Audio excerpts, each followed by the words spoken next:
What is up, For Honor family? Someone who enjoys looking into the clues like I do on this channel at times posted on Reddit their thoughts on the Year 9 image mentioned during the last Warriors Den.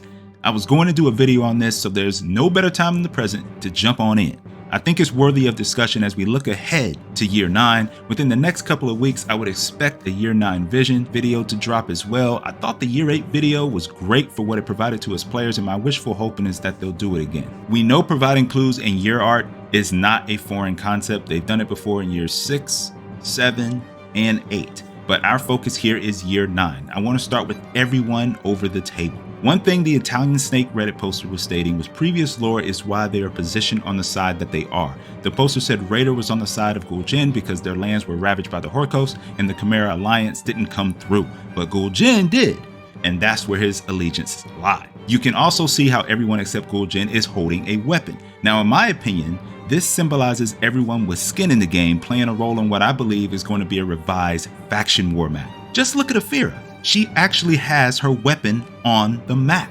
Gul'Jin's weapons nowhere in sight, arms crossed, and she's waiting impatiently. You notice how she's the only one not touching the map, signifying her unwillingness to get involved in their faction war. But let's look at the map now. We know what we see here are all symbols that correspond with the game mode. You got Dominion, Duels, Brawls, and Breach. Could there be changes to these modes as the Italian Snake has suggested? Possibly, that would make sense. But my thoughts is that they could be introducing ranked modes for Dominion and Brawls with Breach on the horizon. Now, I know in the past they said that would separate the player base and that was some concern that they were having, but we did have ranked Dom in the past, and you know they have it in the archives, and we could get it back. But that's my initial take, given there's not even a sight of Tribute, Elimination, and Skirmish modes on that map. And we know Dominion, Brawl, and Breach are the main modes played besides Duels, which could mean Ranked Duels is finally coming out of beta. It's been in beta for as long as I can remember. But my focus here goes back to Aphira. Look how her hands are on the Breach Castle, or almost touching the Breach Castle. I think they did that on purpose, like almost touching the Breach Castle. She could be on the backside. Could we possibly have our first Outlander themed Breach map and first new Breach map coming for the, since Qiang Pass? I think it's Qiang Pass, if I'm saying that correctly. Her weapon on the table and her reaching for the castle gives me that vibe, like I'm here now. Now back to the Italian Snake's thoughts. He made mention that Warden and Kinsei are the only heroes at the table not wearing their default gear. That's a great observation. He said Warden's gear is the Chimera Conciliator set from Year 5 Season 1, and Kinsei has the Shigi Hide helm from Year 4 Season 4. The poster's thought is that we will still have some resemblance of the Chimera and Hordos storyline in Year 9 with Chimera, Hordos, Knights, Samurai, and Wulin versus Vikings, Mongols, Aphira, and probably Ocelot. Those were his words.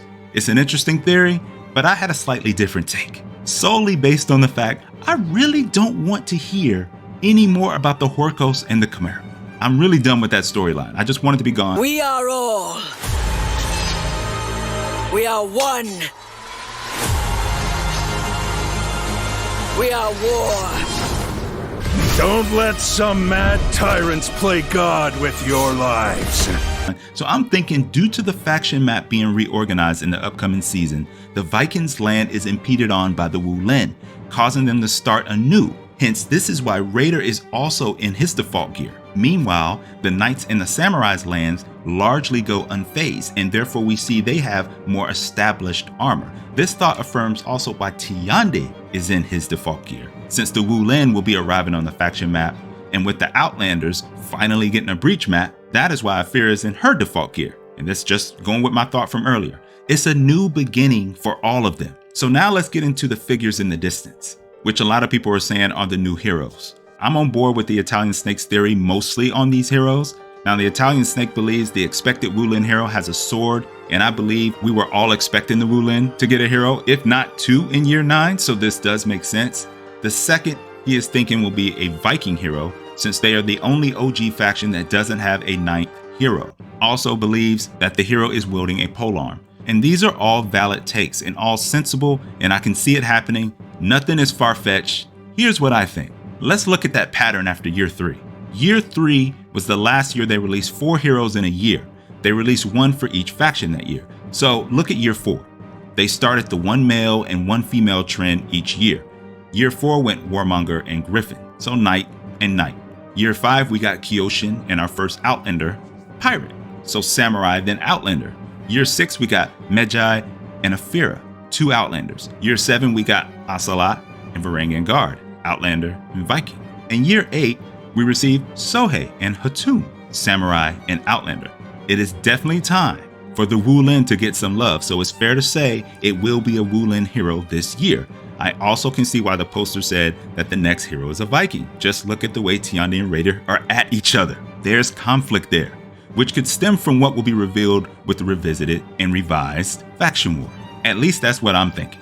I think it's still a possibility that we get a new Outlander hero that in some shape or form, similar to what happened with General Ji and Hatun, a deal was formed between Raider and this new Outlander to help resolve issues that they have, I would say the Vikings have, with the Wulin and their battle for territory. So as you can see, a lot is up in the air. We're going to have to wait for the Year 9 vision to get any further details. I really like the work the Italian Snake put into it. I think there were some good theories in there, and it was fun building off of those, as well as getting my own thoughts in there. So what are your thoughts? I know you have them. Let them rip. Curious to know what you think is coming based on this image and what you want to see.